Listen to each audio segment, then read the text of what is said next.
What's up guys, and welcome back to another episode of La Liga Career Mode. This is episode number 35. We're starting today's episode off on the back of the big win away against Getafe with Tenerife away from home, travelling to the Canary Islands here, Tenerife of course, just off the coast of northwest Africa, heading into this game against a newly promoted side. Tenerife this season, tough beginning to the campaign in La Liga season. One win in 13 games. Heading into the game on the back of 5 straight wins in La Liga and no losses in our last 7 in all competitions, expecting a big win here that could potentially put us top of the table for the first time. But what do we always talk about?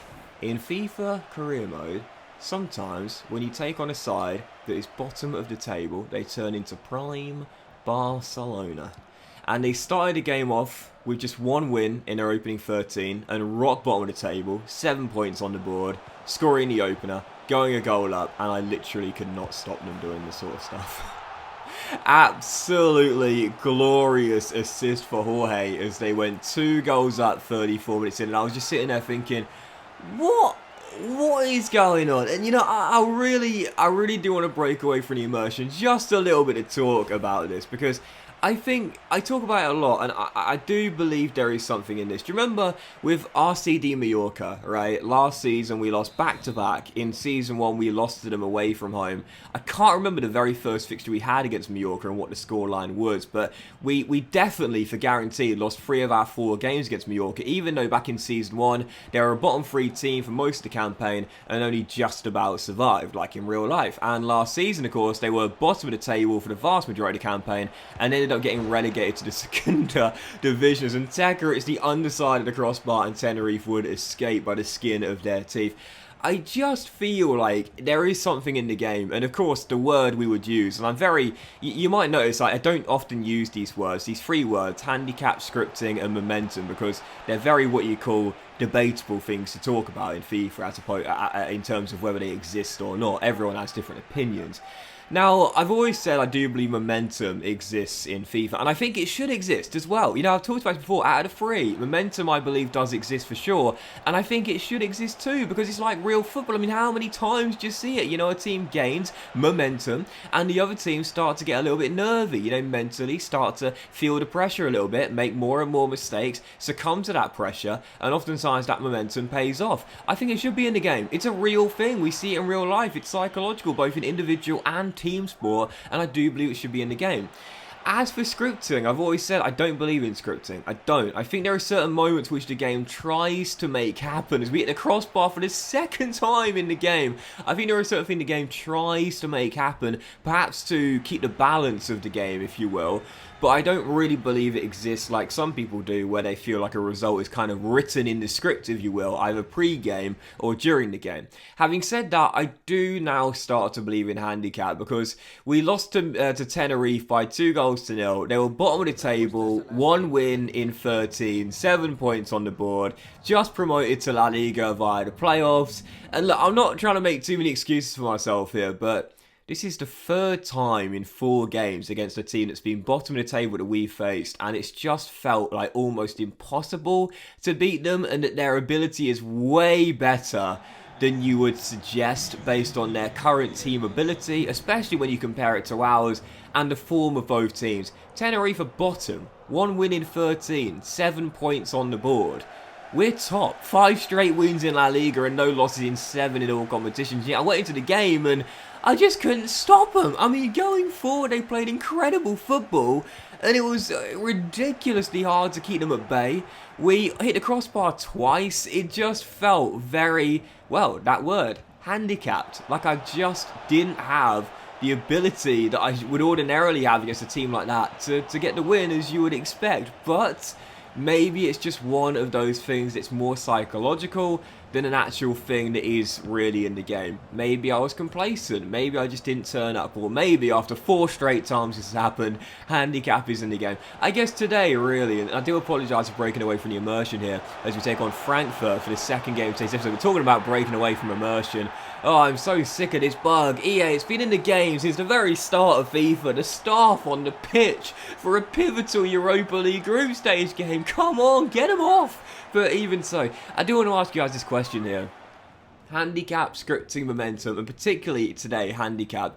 What do you guys think? Because I've seen some of your comments, I've seen some of your tweets. I know some of you guys have had the exact same experience as I have, you know, when you take on a team that are like bottom of the league, have only won like once all season, and then you take them on and you're top or whatever, and you just can't stop them. It's the 4th game in a row this has happened to me. 3 times with Mallorca over the past 2 seasons, and now this year with Tenerife as well. Bottom of the league. 1 win in 13, 7 points. We've gone 7 games without a loss and 5 wins on the bounce, and yet I just couldn't beat them. Like, I literally felt as though I was doing everything right, but I just couldn't beat them. So what do you guys think today? Handicap, do you think it's in the game or not? Because back in the day, I would have said, no, I don't think it is. I think it's more of a psychological thing. You know, if you do lose or drop points or whatever, it's more to do with your own complacency as opposed to the game giving the opponent a handicap, if you will, giving them a little bit of a better chance. But from what I've seen from this year, and because the AI is so much harder on Ultimate as well, which again, I like a lot, it's really good,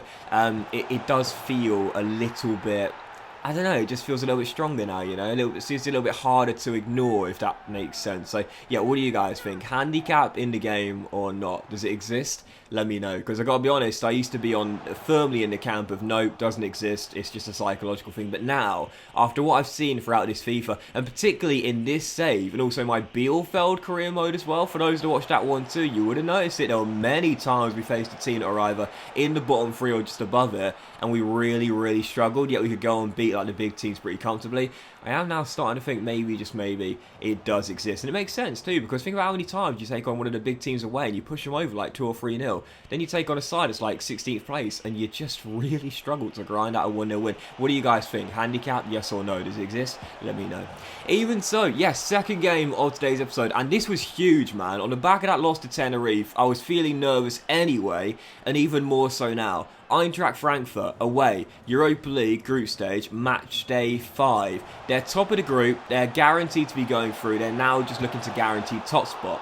And they would do it as well. They won the game by 3-2. We were trailing by 3. Ben Brereton Diaz, the Chilean fan favourite, was tearing me apart, as was Neil Mapai, the former Brighton striker as well. And Frankfurt in this game, I didn't play too badly, but their finishing was too clinical. They tore me apart like they did in Spain when they won 5-1. This game a little bit closer after we battled back from 3 goals down to cut it to 1. But we still did lose, 3 to the final score. And as I expected, Strasbourg beat Apoel. So, a game to go in the Europa League. Frankfurt were already through and now they've guaranteed top spot. Thank God Jan Bryce-Ateki is coming back, because defensively I need my anchor man back in this team. But now I'm in a very unfamiliar position. I'm very rarely in a situation like this where heading into the final game in a European group stage, I'm not looking to top the group. I'm not guaranteed to be going through.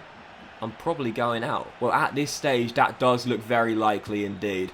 We know that we must beat Apoel on match day 6. Fail to do that, we are knocked out. And if Strasbourg beat Frankfurt, then no matter what we do against the Cypriots, we're out. Strasbourg leapfrog us, they're in 2nd place. And it does look incredibly likely we're dropping into the Europa Conference League. This is nervy.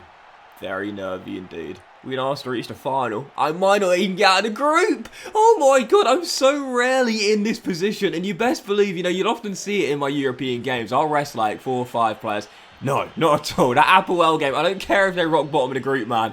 I am not risking anything. I've got to at least give myself a chance. Again, if Strasbourg beat Frankfurt, doesn't matter what we do. We're going out. But man, oh man, I'm rarely in this position where I'm potentially going out of the European group stage. That rarely ever happens. I can't even remember the last time, and I don't mean to sound arrogant, but I genuinely can't remember the last time I went to a European group, be it Europa League or Champions League, and I've been knocked out, either in 3rd or 4th. I can't remember the last time. I really can't. This might well be the first, well, in this year's FIFA for sure, but in a very long time. Nervy, very nervy, especially for someone that started the group said, yeah, I think we'll get through that pretty comfortably. No. It's not turned out that way. And to compile the misery, 3rd and final game on the back of back-to-back losses, the reaction says it all. Atletico Madrid in Andalusia beat us by 2-0.